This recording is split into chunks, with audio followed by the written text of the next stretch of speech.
Mobutu avait dit. De nos jours, il est de bonne presse de parler de l'assistance des pays riches envers les pays pauvres.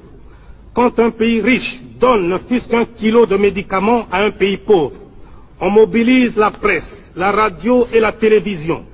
On échange des discours diplomatiques, les uns pour vanter l'aide, les autres pour remercier. Cette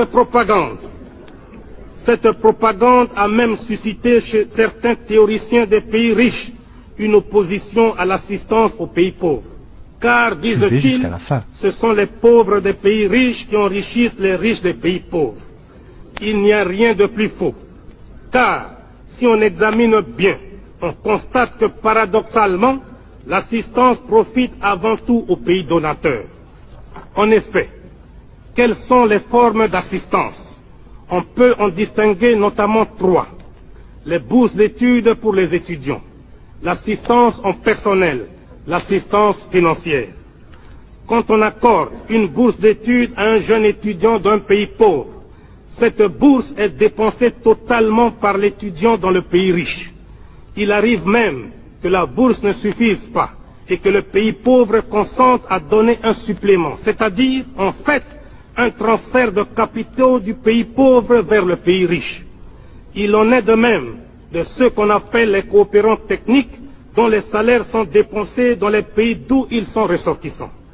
Au Zaïre, par exemple, nous les logeons, nous les véhiculons, nous leur payons pour leurs vacances annuelles le ticket aller et retour. Quant à leur salaire, la moitié est transférée mensuellement à leur compte dans les pays d'origine. D'ailleurs, une partie non négligeable de nos paiements extérieurs est constituée de transferts des salaires des travailleurs expatriés. Toujours dans le cas du Zaïre, chaque année, nous devons consentir une somme de 40 millions de dollars pour transfert salarial des coopérants techniques. On parle aussi très souvent d'assistance financière.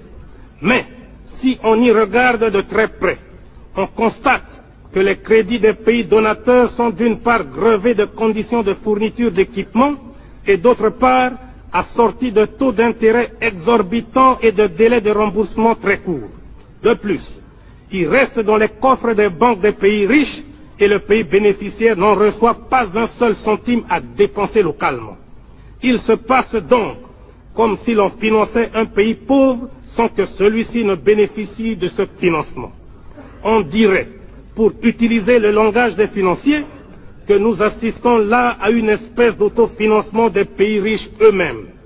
Bien plus, mon pays transfère annuellement vers l'ancienne métropole, pour paiement de services et de dividendes des sociétés privées installées chez nous, une somme allant de 300 à 350 millions de dollars.